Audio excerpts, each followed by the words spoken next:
বর্ষায় বিল টইটম্বুর থাকার কথা, অথচ এই মৌসুমের ভিন্ন চিত্র। এখনও কাঙ্ক্ষিত পানির দেখা নেই চলন বিলে। নাটোরের সিংড়ার শেরকোলের এই এলাকা থেকে শুরু চলন বিল। বর্ষাকালের দ্বিতীয় সপ্তাহ শুরু হলেও এখানে নেই পানি। স্থানীয়রা জানান, বিলের নিচু এলাকায় কিছুটা পানি আসলেও তা পর্যাপ্ত নয়। এতে তৈরি হয়েছে মাছের উৎপাদন কমে আসার শঙ্কা।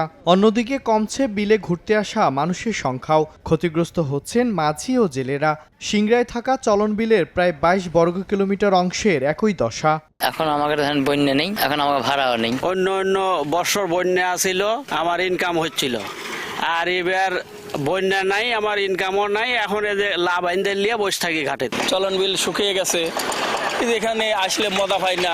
চলন বিলের পানির যে সৌন্দর্য, যে পানির যে চলাচল ছিল, চলাচলটাও নাই, একটা বদ্ধ ভূমিতে পরিণত হয়েছে। অপরিকল্পিতভাবে পুকুর কাটা এবং অবকাঠামো নির্মাণের কারণে বাধাগ্রস্ত হয় পানি প্রবাহ। এতে চলন বিলটা আর অস্তিত্ব হারাতে বসছে বলে দাবি পরিবেশবিদদের। অপরিকল্পিতভাবে এই বিলে কিন্তু অনেক পুকুর খনন হয়েছে বা বিভিন্ন রাস্তাঘাট হয়েছে, এই জন্য বিল কিন্তু তার ঐতিহ্য হারাইছে।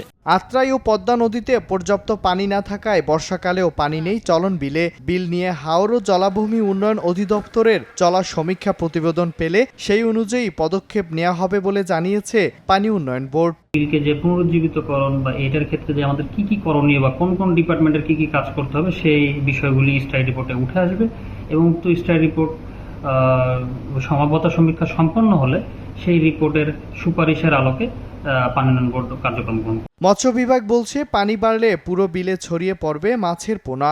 গত বছরের চেয়ে এবার মাছের উৎপাদন বৃদ্ধি পাবে। যদি রেগুলার ফ্লাডটা হয়, আমরা আশাবাদী আমাদের উৎপাদন বৃদ্ধি পাবে। পাবনা, সিরাজগঞ্জ ও নাটোর জেলায় চলন বিলের অবস্থান। সময় সংবাদ, নাটোর।